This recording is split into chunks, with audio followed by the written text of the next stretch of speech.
Nkwanhia ahodo bebraya na esie no nhwehwemu beba beto dwa no na obetie yese droba ni ana woka wawu na omo seat belt obetie yese apasinyafo a omutim no na omo so ebo seat belt enam so amasa nkwanhia sisi nyina no DVLA wo meto anomompa e de afa ho anama a wetu ene se enei cars ya eye commercial cars ana ankrankra etena mu ana ebeka se commercial vehicles no wo mo ehwe se wo mo ede seat belt ahodo nyina ebebubu mu abra UTV Central ni CEO opanyina woda DVLA ano engineer noble John Apia ekasa no o kire se saa asem yi ayasem bi ha adwe papa enu nti no mutu anamon etise yie na aboa omanfo oboa na enso esese omunya ntiase se wo mankasa bambo enihia enu nti wo mo ase de be ya saa mrei ebetumi aye adwuma. The seat belt is a very important aspect of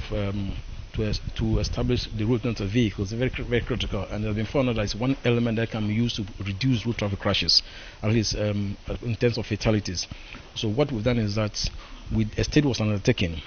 to find a type of seatbelt that will suit our system over here based on type of vehicle that we use. That has been done, and mechanics, technicians have been trained how to install them. Once we get to appreciate why it is important to have a seatbelt, it helps. So this is part of the educational program that is very critical both for the passenger and all of us to ensure that we have very good seatbelts in the system and the vehicles. And this process is to let people know and then appreciate the need for it, so it becomes easier to enforce them. Because when people don't seem to appreciate, then there's some difficulty, but when they appreciate the need for it, it makes it easier for the enforcement.